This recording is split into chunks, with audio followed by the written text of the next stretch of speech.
Nigeria. It's therefore my honor and pleasure to welcome here our special guest of honor, the Vice President of the Federal Republic of Nigeria, Professor Yemi Osinbajo, SAN GCON.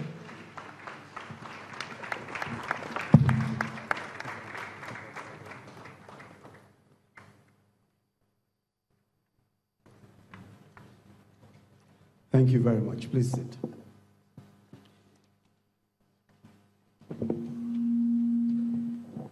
The Senate President, ably represented by Senator John Owen Eno, the Chairman, Senate Committee on Finance, the Honorable Speaker, House of Representatives, ably represented by the Honorable Babangida Ibrahim, Chairman, House Committee on Appropriation, the Honorable the Chief Justice of Nigeria, Honorable Justice Walter Onogin,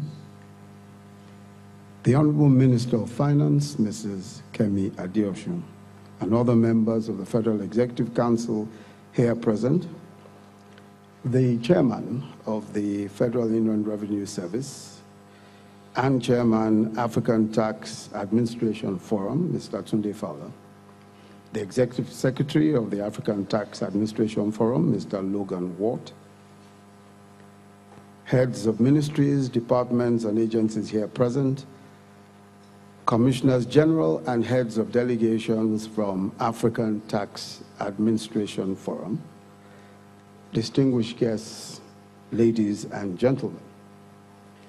The African Tax Administrators Forum deserve our commendation for this timely conference and its important theme, building strong domestic tax regimes in Africa, strengthening VAT, personal income tax, and companies' income tax. The forum has committed to this cause since August 2008, after the international conference in 2008 on a somewhat similar theme, taxation, state building, and capacity development in Africa. Senior tax administrators and policy makers from 39 African countries agreed to work towards the, I quote, establishment of the forum as a platform for sharing best practices in taxation matters in the region. It is remarkable that the forum has, through the years, been unwavering in its founding mission and ideals.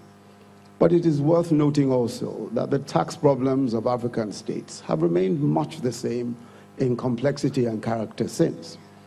The elephant in the room in most discussions on tax in developing countries remains the problem of domestic resource mobilization, addressing the so-called tax gap, the difference between what we collect and what we could collect. The constraints are similar, though in varying degrees in several countries across the continent. They include a large informal sector, including large subsistence agricultural sectors, tax evasion, tax avoidance, tax exemptions, and inequitable and opaque rent-sharing arrangements, especially in the extractive sector. Significantly also, the use of aggressive and often suspicious tax planning and transfer mispricing.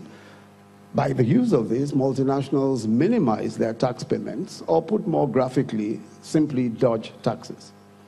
The Thabo Mbeki report on illicit financial flows discloses shocking details of tax losses to African economies by these practices of multinationals and most often their local collaborators.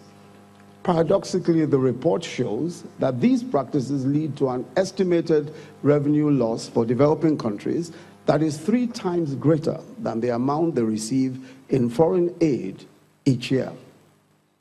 However, the trend of international debate on global tax issues appears to be favorable to African economies, and most African tax administrators, I'm sure, are following these developments very closely. There are 2 main agendas. The first is increasing transparency and information exchange, and the second is base erosion and profit shifting.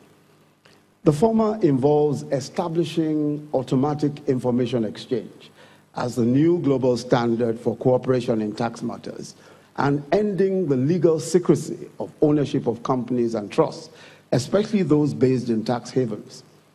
On base erosion and profit shifting, which has also done significant damage to domestic resource mobilization in Africa, a range of potential actions are planned by OECD countries. These include checking transfer mispricing, country-by-country reporting by transnational companies, international tax law, standards for international tax treaties, limits on tax planning activities, and the tax treatment of the digital economy.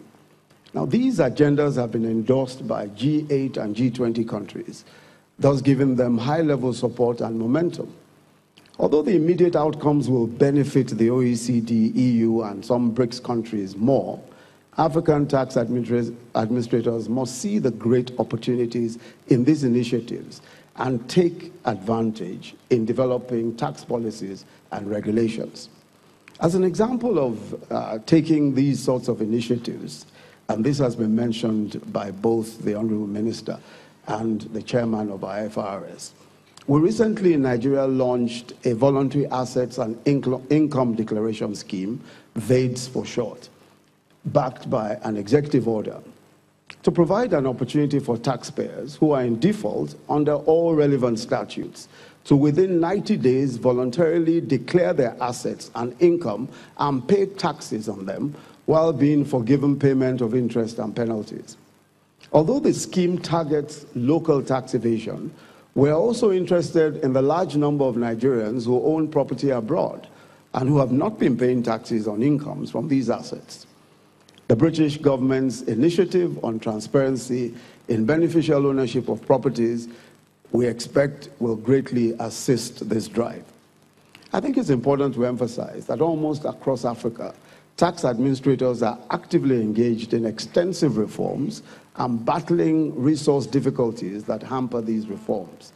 The issues of collection of tax and the appropriate technologies that could bring down these costs, developing relevant skills and management needed to effectively create and run efficient and transparent tax administrations, issues around institutional structure, the wisdom of ensuring autonomy of institutions of tax administration have stretched the creativity and resourcefulness of tax administrators across the continent.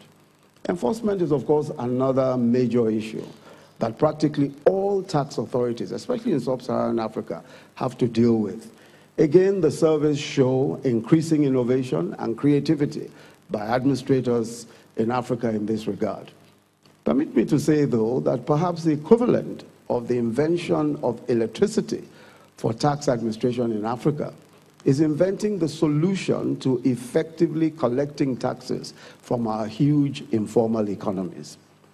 The easy argument is to suggest that we should wait until economic growth and development brings these informal systems into the formal system. But this is unhelpful. It has kept us on the same spot for decades. It seems to me that we must find a way of fixing this car while the engine is running.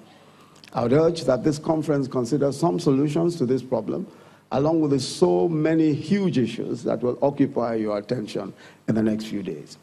Let me again commend the forum for this most relevant knowledge exchange opportunity, and our local hosts, the FIRS, who have proved to be one of the most innovative and forward-looking tax administrations in Africa.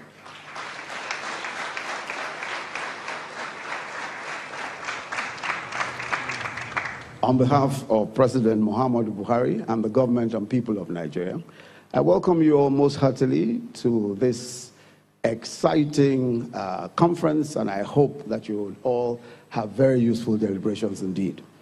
And so it is my very special privilege to declare this third conference open.